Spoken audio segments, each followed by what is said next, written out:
SG. Public school Sinnar राष्ट्रपिता महात्मा गांधी व लाल बहादूर शास्त्री यांना विनम्र अभिवादन।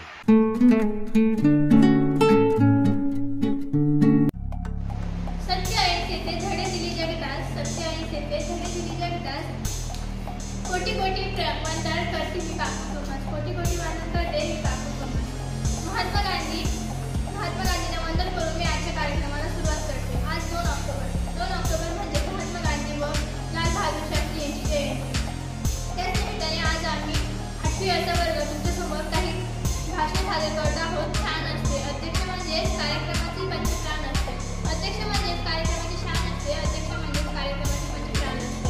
म्हणूनच आजचे आपल्या संस्थेचे अध्यक्ष माननीय श्री अण्णासाहेबजी गडाख यांना मी विनंती करते की त्यांनी त्यांच्या शुभ हस्ते प्रतिमेचे पूजन करावे। दिवे दिवे दीपत्कार काणी कुंडल मोती हार, दिवे दिवे दीपत्कार काणी कुंडल मोती हार। दिवेला पाहून नमस्कार आजच्या कार्यक्रमाला करूया सुरुवात, दिवेला पाहून नमस्कार आजच्या कार्यक्रमाला करूया सुरुवात। आजच्या कार्यक्रमाचे अध्यक्ष माननीय आपल्या संस्थेचे अध्यक्ष यांनी स्वीकारावे अशी मी त्यांना विनंती करते। सत्याग्रहाचे शस्त्र घेऊन बापूंनी लढा दिला, सत्याग्रहाचे शस्त्र घेऊन बापूंनी स्वातंत्र्याला लढा दिला। शांती व अहिंसेचे संदेश घेऊन बापू तुम्ही जगताला जगती महान ठरला, बापू तुम्ही जगती महान ठरला। अशाच महात्मा गांधींविषयी माहिती सांगण्यासाठी येत आहे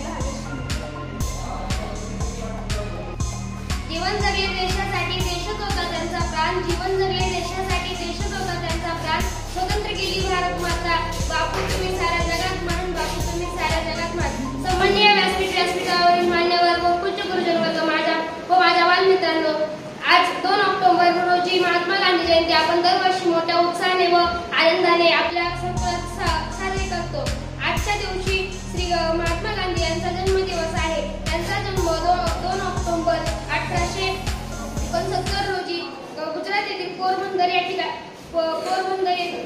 झाला। लोक त्यांना प्रेमाने बापूजी असे म्हणत। महात्मा गांधी हे नाव ऐकताच आपल्या डोळ्यासमोर उभे राहतात ते म्हणजे हातात काठी, डोळ्यावर चष्मा व अंगावर पांढरे वस्त्र। व्यक्तित्व सत्य आणि अहिंसा या मार्गाचा अवलंब करून भारताला स्वातंत्र्य मिळवून देण्याचे महान कार्य महात्मा गांधी यांनी केले। गांधीजींनी अन्याय पारतंत्र्य याविरुद्ध लढण्यासाठी आपले संपूर्ण जीवन समर्पित केले। त्यांनी जातीभेद अस्पृश्यता न मानण्याकरता सामाजिक समानतेला जास्त महत्त्व दिले। साधी राहणीमान व उच्च विचार यास प्राधान्य दिले। जगाला अहिंसेची शिकवण गांधीजींनी दिली। त्यामुळे हा दिवस जागतिक अहिंसा दिन म्हणून साऱ्या जगात साजरा केला जातो। शेवटी एवढेच म्हणेल की सत्य अहिंसेचे धडे दिले साऱ्या जगतास, सत्य अहिंसेचे धडे दिले साऱ्या जगतास। कोटी कोटी वंदन करतो मी बापू तुम्हास, कोटी कोटी वंदन करतो मी बापू तुम्हास। धन्यवाद।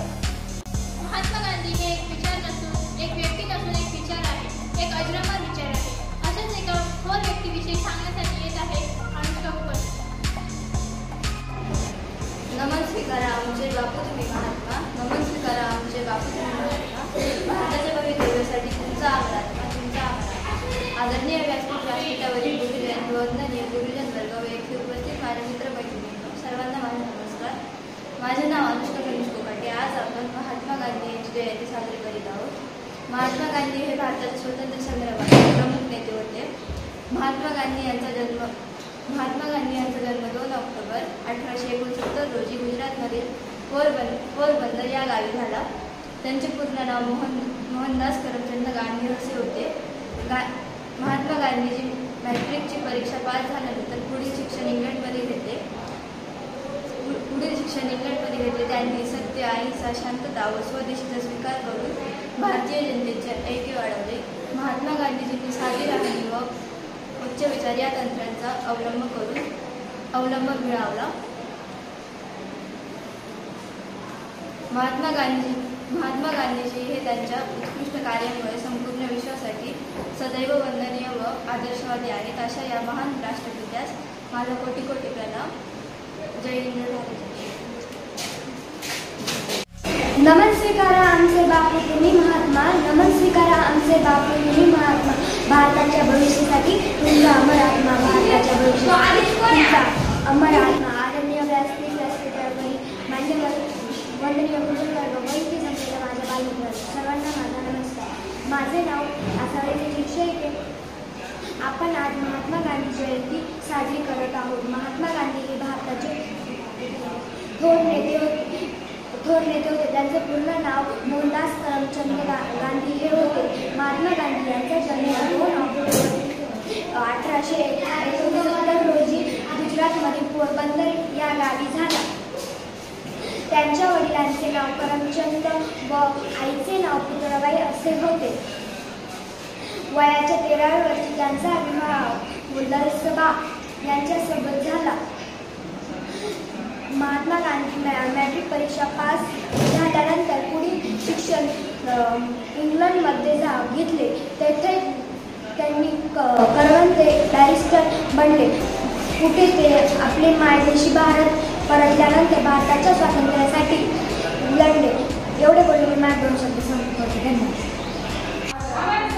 लाल बहादूर शास्त्री यांच्या पुण्यतिथी निमित्त विद्यार्थी मित्रांनो, भारताचे दुसरे पंतप्रधान म्हणून त्यांचं अतिशय मितभाषी, शांत स्वभावाचे, तसेच या ठिकाणी देशभक्ती असणारे लाल बहादूर शास्त्री आज आपल्याला पुण्यतिथी निमित्त त्यांची आपल्याला आठवण झालेली आहे. कारण लाल बहादूर शास्त्री जय जवान जय किसान या त्यांच्या घोषणेवरूनच आपल्याला भारतीय लष्कराबद्दल, भारतीय शेतकऱ्यांबद्दलचं प्रेम त्यांचं व्यक्त होताना आपल्याला दिसत आहे. आणि यावर पंतप्रधानांच्या कालखंडामध्ये अतिशय गरिबीतून त्यांनी शिक्षण घेतलं.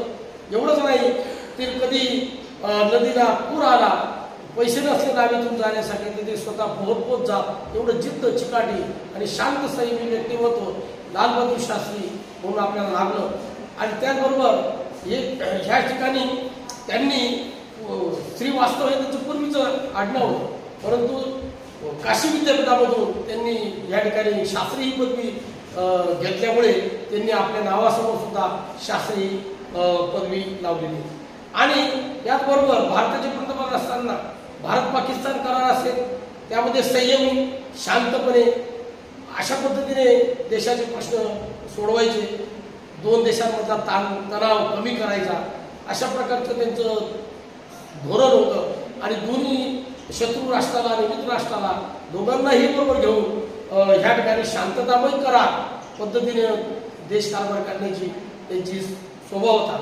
अतिशय शांत, संयमी आणि त्याचबरोबर अतिशय गांभीर्याने घेऊन देशाचा विचार करून देशातील जनतेचा विचार करणाऱ्या हा एक पंतप्रधान होता.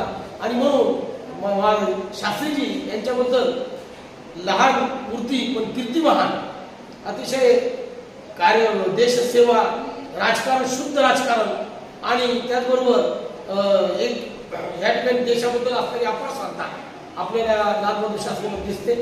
एकदा ह्या ठिकाणी काश्मीरला गेलेले असताना प्रचंड थंडी होती आणि या थंडीमध्ये त्यांच्याकडे साधा कोटही नव्हता.